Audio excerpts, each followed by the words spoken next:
before and after.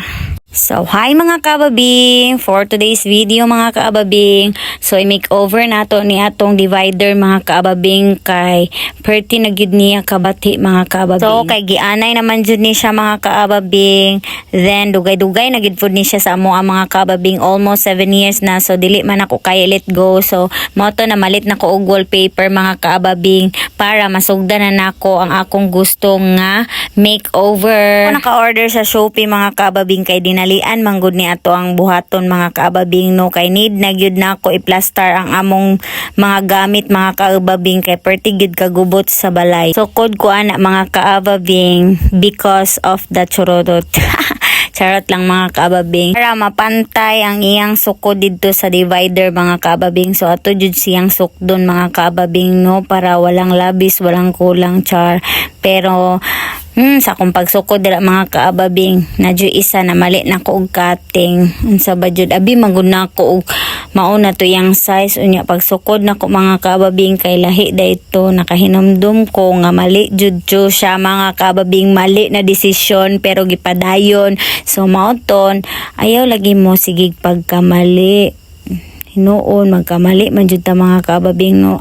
We are not perfect. Char! Huy! So mobalik ta diri sa akong pag-sticker mga kaababing kay murag daghan na kay tubaw nga kuan. So padayon ta ani mga kaababing. So pag human akong cutting mga kaababing, so ako na siyang ibutang didto og ako na siyang istikhiran mga kaababing para manindot na pod natong divider mga kaababing oy.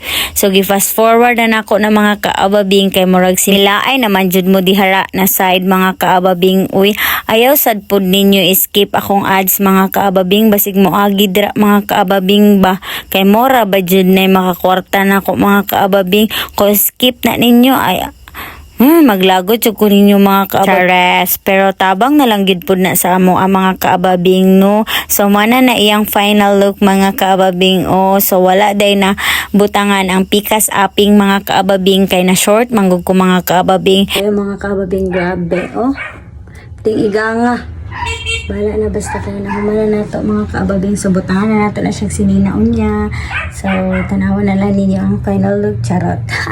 Mao ni ang ako mga sinina mga kaababing perti kadaghan. So nganong daghan man jud nag-abubot ni mga babae mga kaababing. So hinay-nayon sa nato ni pamilo mga kaababing kay perti kadaghan baya jud ni mga kaababing ako mga sinina mga kaababing.